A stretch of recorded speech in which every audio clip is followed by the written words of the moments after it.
Bullies mock the newly transferred black student, not knowing he's a lethal fighter man. This story will make your blood boil and then make you stand up and cheer. You see, when Dorian walked through those fancy gates of Winston University with his full scholarship, he thought his biggest challenge would be the advanced calculus classes. But those privileged frat boys, they took one look at his skin color and decided to make his life hell. What they didn't know before Dorian became a straight A student, he spent years training in some of the toughest dojos in Chicago. And when you back a skilled fighter into a corner, well, let's just say these bullies are about to learn a serious lesson about karma. Now let me take you back to Dorian's first day at Winston. Picture this: a sea of designer backpacks and trust fund kids. And there he is wearing his second-hand blazer that his mom had carefully ironed the night before. He's walking to his advanced physics class when he hears someone whisper, "Must be lost." The community college is downtown. That someone is Chad Thompson, wearing a smirk that probably cost more than Dorian's entire wardrobe. But Dorian, he just keeps walking, his shoulders back, head high. See, growing up on Chicago's South Side taught him something valuable.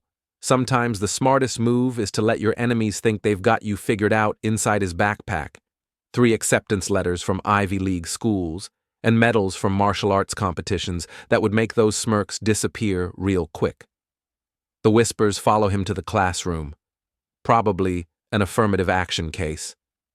Chad tells his frat brothers loud enough for everyone to hear, but when Professor Martins asks a question about quantum mechanics that stumps the entire class, guess who's the only one with his hand up? The look on Chad's face when Dorian breaks down the complex theory, priceless.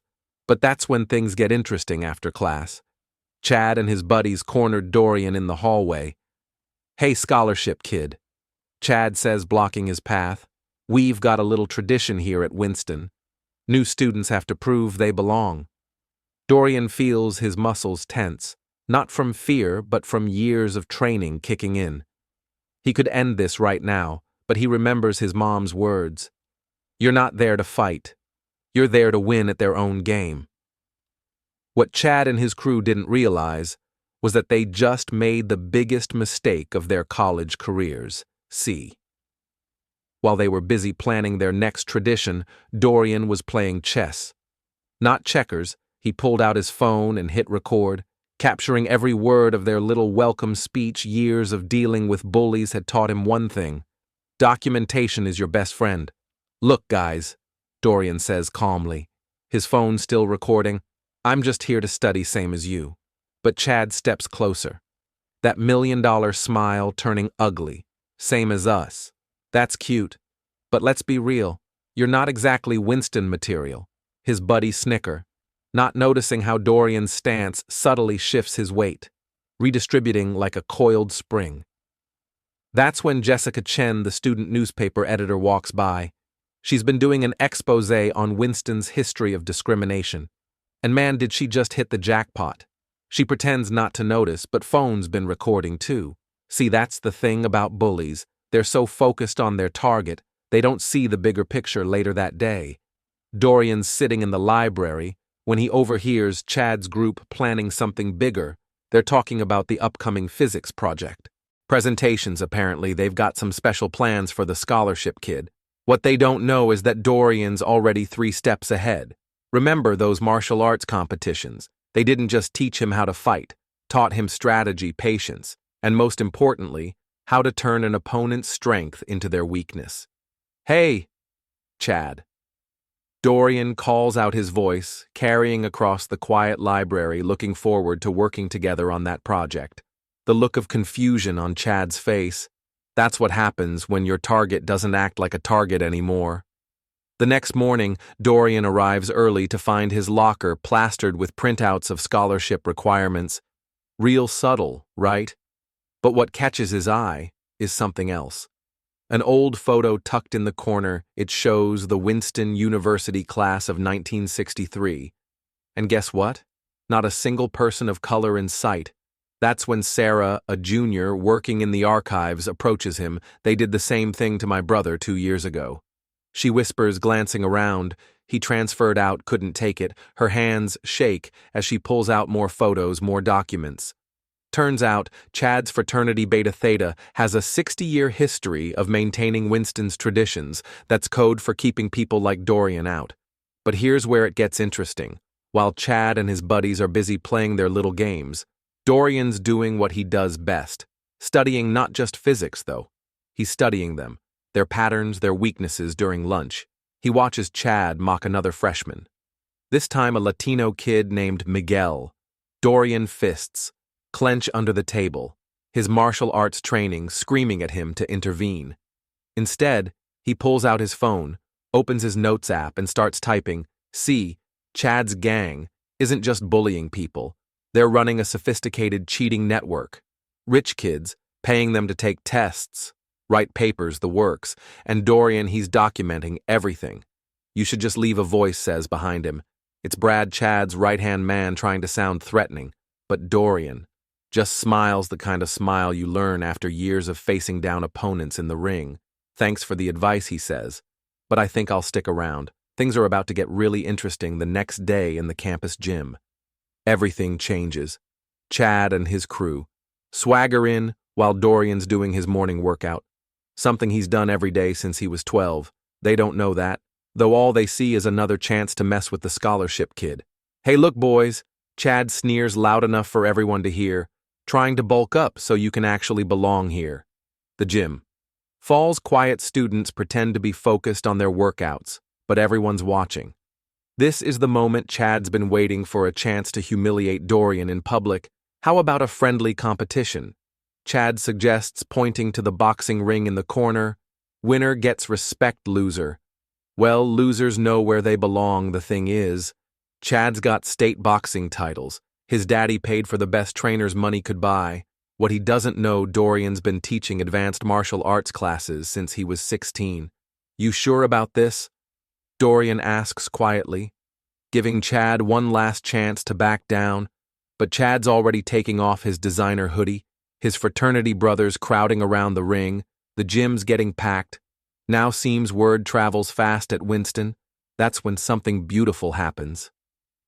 Miguel, the Latino kid, from yesterday, starts live streaming on his phone. Sarah from the archives pulls out hers too. Even some of Chad's own fraternity brothers can't help themselves, because everyone loves watching a bully get what's coming to them first. One to tap out loses, Chad announces, bouncing on his toes like he's already won.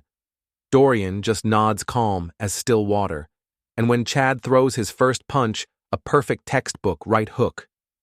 Dorian simply isn't there anymore. Years of training take over, he moves like smoke. And suddenly Chad's looking at the ceiling, wondering what just happened. The video of Chad hitting the mat spreads faster than a campus Wi-Fi password, but Dorian knows better than to celebrate. This is when privileged bullies are most dangerous. See, Chad's not just embarrassed. His whole image of superiority just got shattered in front of everyone during advanced physics the next day. Professor Martinez ANC ounces the midterm project. Partners, surprise, surprise. Dorian gets paired with Chad. Remember? Martinez says this project is worth 40% of your grade. The look Chad gives Dorian could freeze hell over after class. Chad corners Doran in the computer lab. Listen, scholarship, he hisses. I don't care how good you are at you fighting one phone call from my father to the dean, and you're gone. But Dorian just keeps typing, pulling up F files on his laptop. Interesting, he says, because I've got some calls to make too. See, while Chad was busy trying to intimidate him, Dorian had been gathering evidence, screenshots of the fraternity's cheating ring emails about paying people to take tests, even a shared drive full of old exams. You're not the only one who knows how to play the system, Dorian says quietly.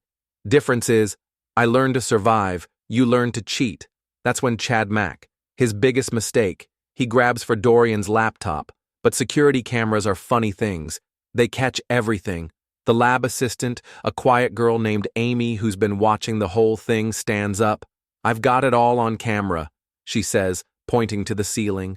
Every word Chad's face goes through, about 50 shades of panic, because now he's got a choice to make, and choices have consequences. You'd think Chad would wise up after that, but privilege is a funny thing. It makes people think they're untouchable. The next morning, Dorian walks into the cafeteria to find Chad and his crew huddled around their phones, snickering. One look at his own phone tells him why they've created a fake social media profile, posting edited photos, making it look like Dorian cheated on his entrance exams. Classic rich kid move. Try to make the scholarship student look like the real fraud. But here's the thing about growing up the way Dorian did. You learn to keep receipts. Interesting timing. Dorian says, sliding into the seat across from Chad.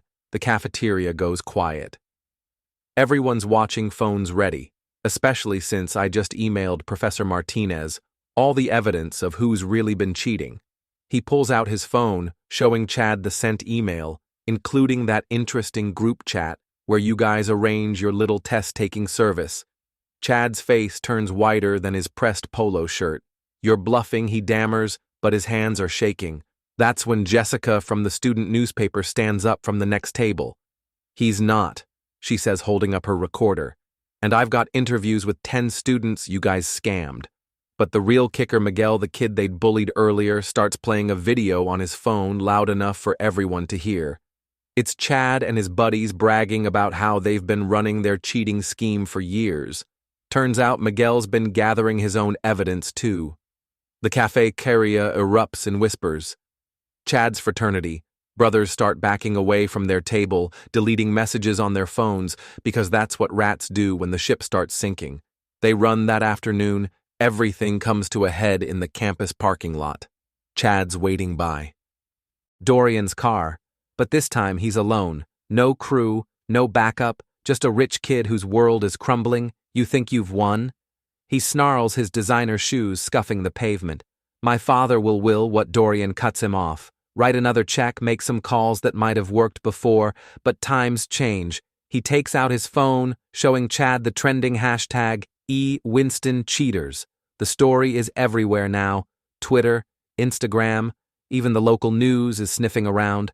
Chad lunges forward, throwing a desperate punch. But unlike in the gym, this isn't a controlled environment.